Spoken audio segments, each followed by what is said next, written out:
চোরকে বলছে চুরি করো, আর গেরস্তকে বলছে সজাগ থাকো। অবস্থা এখন এই ঠিক এটা দাঁড়িয়েছে।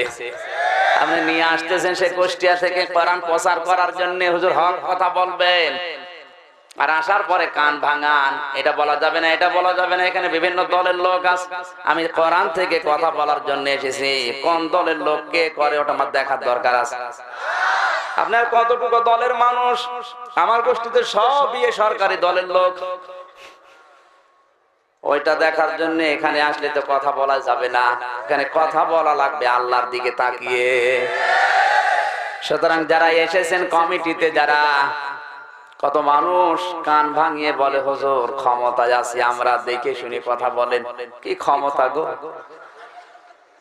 যারা বলে কোরআনের কথাও দেখে বলবেন ক্ষমতায় আছি আমরা, ওরা আল্লাহর ক্ষমতা বিশ্বাস করে?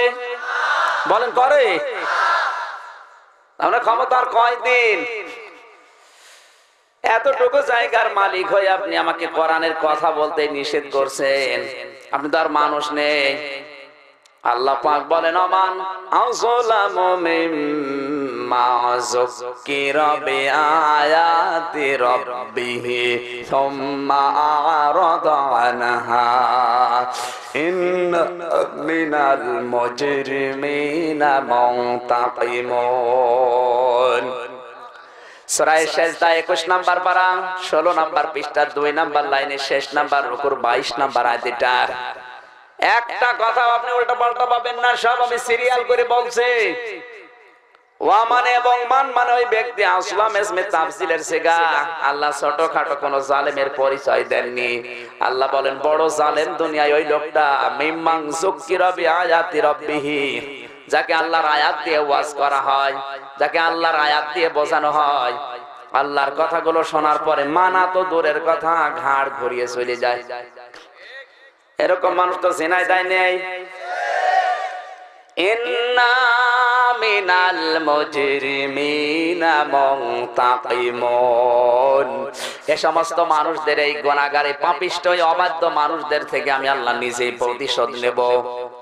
জিনায় দাবাসী আল্লাহ যদি আপনার উপরে প্রতিশোধ কোন বিষয় নিতে চায়, আপনার কপাল কিন্তু পড়িয়েছে।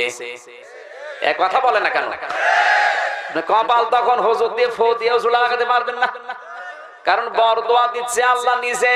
প্রতিশোধ নেবে কে? কমিটিতে যারা আছে এই সমস্ত কথা বলে আপনি নিজের পাপের বোঝা ভারী করবেন না।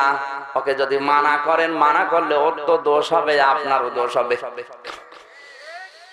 3 নম্বরে রব্বুল আলামিন বলেন যারা শ্রোতা তাদেরকে এবার বলছে, নাকি শ্রোতাদেরটা বাদ দিয়ে দেব?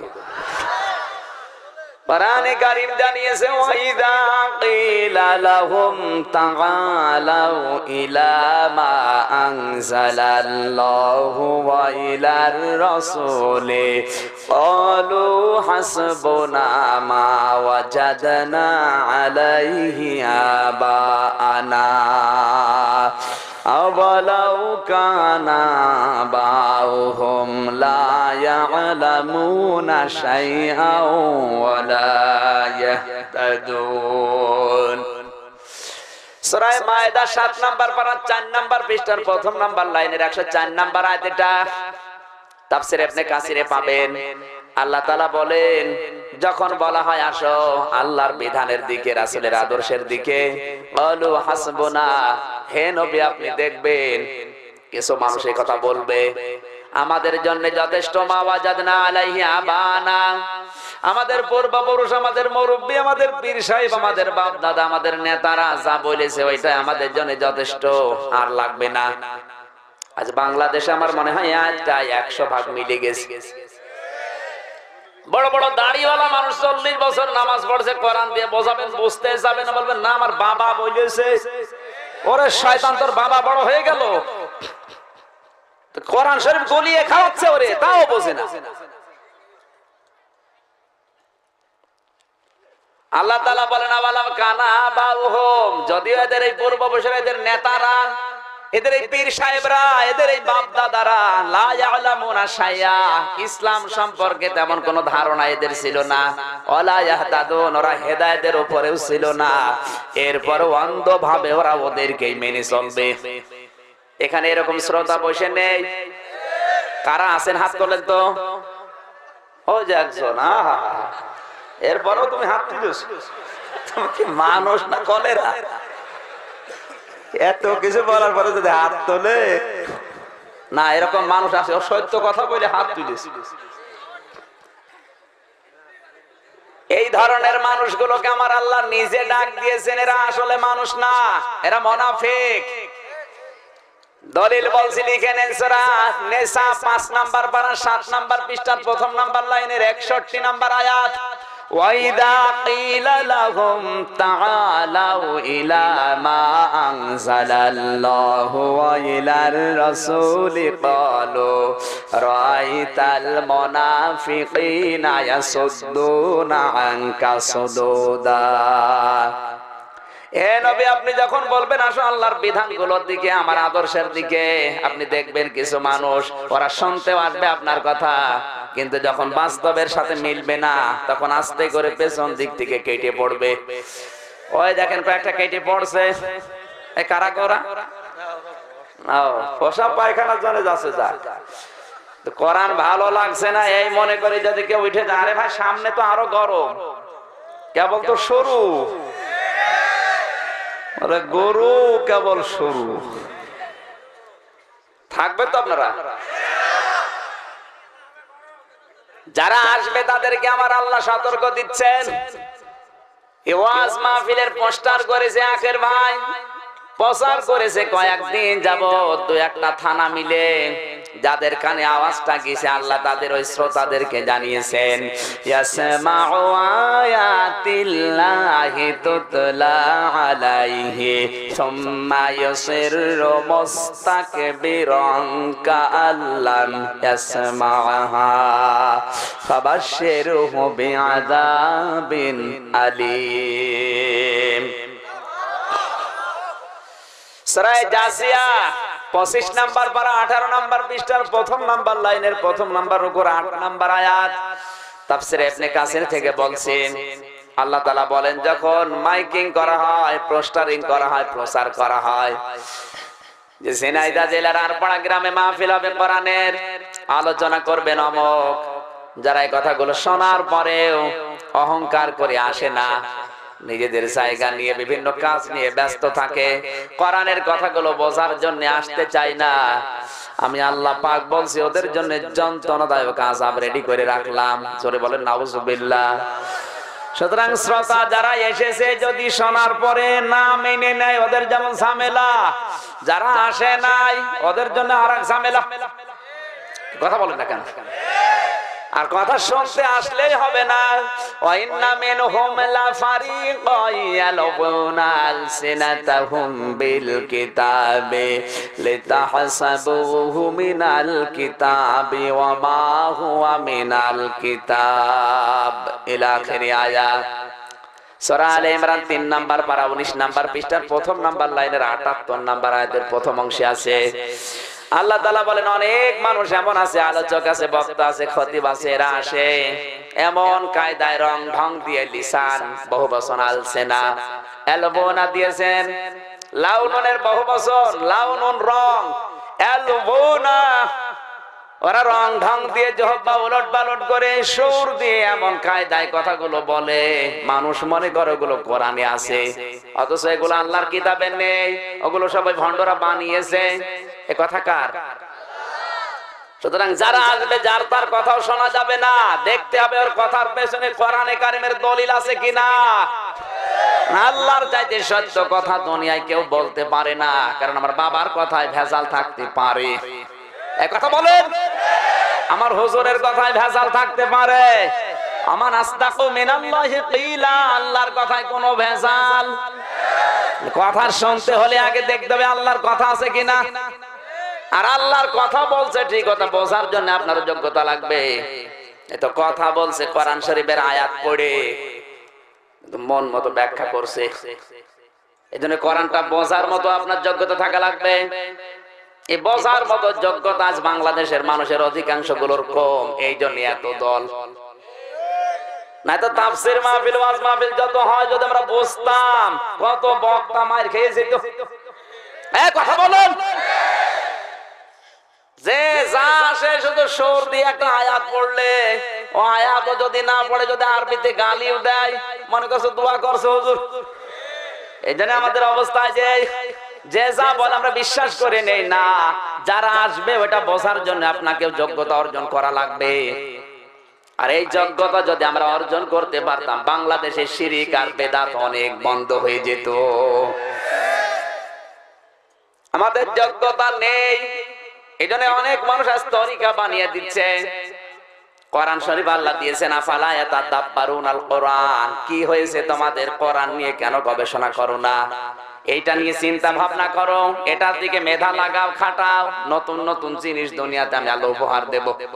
আপনি কোরআন শরীফ গবেষণা করে যদি একটা সই বানাতে পারতেন, তাহলে আখের আলী মতো ভাইয়ের গরিব মানুষ যারা আছে দুনিয়ায়, তারা কাপড় চোপড় সেলাই করে অন্তত পরে বাঁচতে পারত। কথা বলেন না কেন? আপনি যদি একটা বাটি বানাতে পারতেন, অন্তত মানুষ ডাল খেয়ে বাঁচতে পারত। একটা গিলাস তৈরি বানাতেন, মানুষ পানি পান করে বাঁচতে পারত। কথা বলেন না কেন? এগুলো বানায় না, উনি বসে বসে তরিকা বানাচ্ছে। সাবরিয়া তরিকা, চিশতিয়া তরিকা, নকশবন্দিয়া তরিকা, কাদরিয়া তরিকা। আরে শয়তান, তোর এত তরিকা দরকার কি? তরিকা তো আল্লাহ দিয়েছে। আল্লাহর বানানো ইসলামকে কত তরিকায় ভাগ করেছে। কেউ আহলে হাদিস, কেউ আহলে কোরআন, কেউ হানাফি। এক একটা দল এক এক দিকে, টুপির মতেরও দল, কেউ 5 কলি, কেউ 8 কলি, কেউ লম্বা, কেউ ছোট, কেউ বেটে।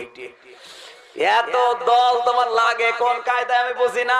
ইসলাম তো একটা, ইন্নাদ-দীনা ইনদাল্লাহিল ইসলাম। আল্লাহর কাছে মনোনীত একটা মাত্র জীবন ব্যবস্থা, তার নাম কি?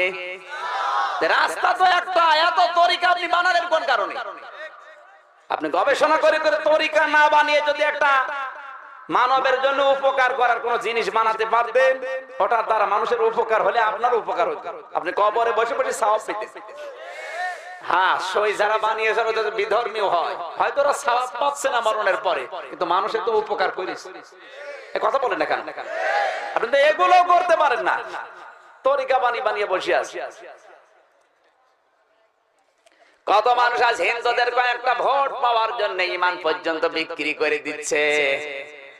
আমাদের এসব জেলায় নেই, ও সব আছে অন্য জেলায়। এই কথা আমি বলতে শুনেছি, ধর্ম যার যার, উৎসব সবার। এই কথাটা আপনি বলেন কোন ইমানের পক্ষে? আমি তো বুঝি না। আমাইয়াবতাগি গায়রাল ইসলামি দীনান ফালা ইউকবালা মিনহু ওয়া হুয়া ফিল আখিরাতি মিনাল খাসিরিন। সূরা আলে ইমরান 3 নাম্বার পারা 20 নাম্বার পৃষ্ঠা 4 নাম্বার লাইনের 85 নাম্বার আয়াত। আল্লাহ তাআলা বলেন, ইসলাম বাদ দিয়ে যদি দুনিয়ার কোন নিয়ম নীতি দিয়ে আমি আল্লাহকে রাজি করাতে চাও, কোশ্চিন কালে ওটা কবুল হবে না। জেনাদাবাসী কি বুঝলেন আপনি এখান থেকে? ইসলাম বাদ দিয়ে যে যা করুক, ওটা যাই হোক না কেন, কবুল কোনদিন হচ্ছে না, হবে না। আরো জোরে বলেন, আওয়া ফিল আখিরাতি মিনাল খাসিরিন। আর সবচেয়ে বড় ক্ষতিগ্রস্ত ওই লোকটা হবে আখিরাতে। কারো যদি আখিরাত ধ্বংস হয়ে যায়, দুনিয়া ঠিক থাকবে তার? আরো জোরে বলুন। তাহলে এই কথা আপনি বললেন কোন কায়দায়? কয়েকটা ভোট পেয়ে আপনি নেতা হবেন, এই কায়দায় আপনি ইমানটাই বিক্রি করে দিলেন। এখন যদি আমি বলি বউ যার যার, হক সবার, মানবে কেউ? মানবে? পাক ডাক দিয়েছেন নুন ওয়াল কলামি ওয়া মা ইয়াসকুরুন। নুন দিয়ে আল্লাহ তামাম দুনিয়ার মানুষের মুখে তালা লাগিয়ে দিয়েছেন। কিয়ামত হয়ে যাবে, কিন্তু নুন শব্দের ব্যাখ্যা মানুষ আবিষ্কার করতে পারবে না। কথা বলেন ঠিক কিনা? পৃথিবীর অন্যান্য বই, কিতাব আর কোরআনে কারিমের ভেতরে পার্থক্য 1 নম্বরে এইটা। কোরআনে এমন কিছু আয়াত আল্লাহ দিয়েছেন প্রায় 29 জায়গায়। আপনি সব আয়াতের ব্যাখ্যা, বিশ্লেষণ, অর্থ করতে পারলে ভাই 29টা আয়াতের অর্থ আপনি করতে পারবেন না। এটাই স্বতন্ত্র। আল্লাহ পাক বলেন, আল কলামি ওয়া মা ইয়াসতুরুন। কলমের কসম। কিসের? সবাই বলেন তো। কলম। কলম মানে দুনিয়ার এই সমস্ত কলম হতে পারে, আবার যে কলম দিয়ে আল্লাহ কোরআন লিখেছেন লাহে মাহফুজে, ওই কলম হতে পারে। আল্লাহ বলেন কলমের কসম, ওয়া মা ইয়াসতুরুন। আর কলম দিয়ে লেখকরা যা লেখে ওই জিনিসের কসম। খেয়াল করা লাগবে, এটা তাফসীর মাহফিল না। শব্দ থেকে কিছু তো নিয়ে আসা লাগবে। কলমের কসম আল্লাহ কেন দিলেন? এই পৃথিবীতে যত ভালো কাজ হয় আর যত আকাম হয় সব কিছুর মূলে কলম। একটু লক্ষ্য করে দেখেন, কলম দিয়ে মানুষ চাল দলিল করে ভাইয়ের সম্পদ লিখে নেয়। এ কলম দিয়েই ভালো মানুষকে কালার করে জেলখানায় পাঠায়।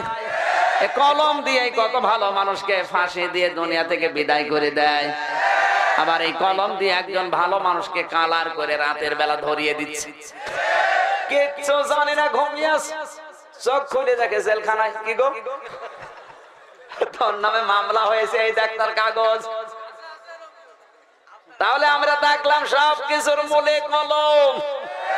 আবার এই কলম দিয়ে তো এসি রুমের ভেতরে এক খোসা দিয়ে 5 কোটি টাকার মালিক হচ্ছে।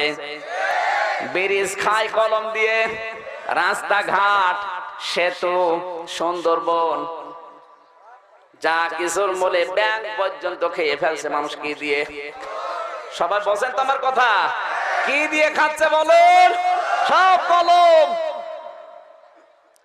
আল্লাহর ইশারায় এমন কিছু মানুষ আছে যারা কলম যোদ্ধা করে সত্যকে পৃথিবীর মানুষের সামনে তুলে ধরছে বিভিন্ন কায়দায়। এরকম সাংবাদিক, এরকম কলামিস্ট, এমন লেখক দুনিয়ায় আছে না নেই?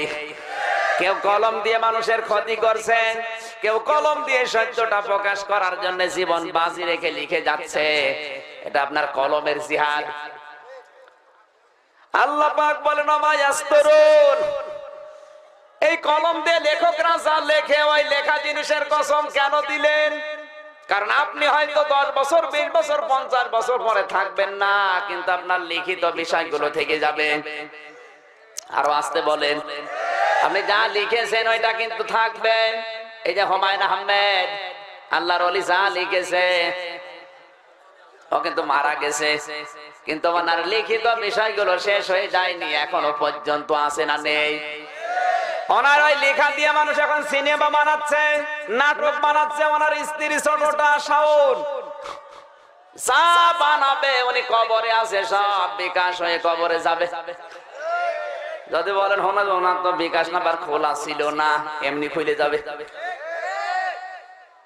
ওনার ওই লিখিত বিষয়গুলো উপন্যাস লিখে গেছে, নাটক লিখেছে, ছোট গল্প লিখেছে। ওই লিখিত বিষয়গুলো এখন তৈরি হচ্ছে সিনেমা।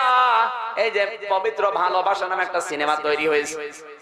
মাহিয়া, মাহিয়ার নায়িকা আল্লাহর ওলি না? এর বিপরীতে অভিনয় করেছে হিন্দু রূপম নায়ক।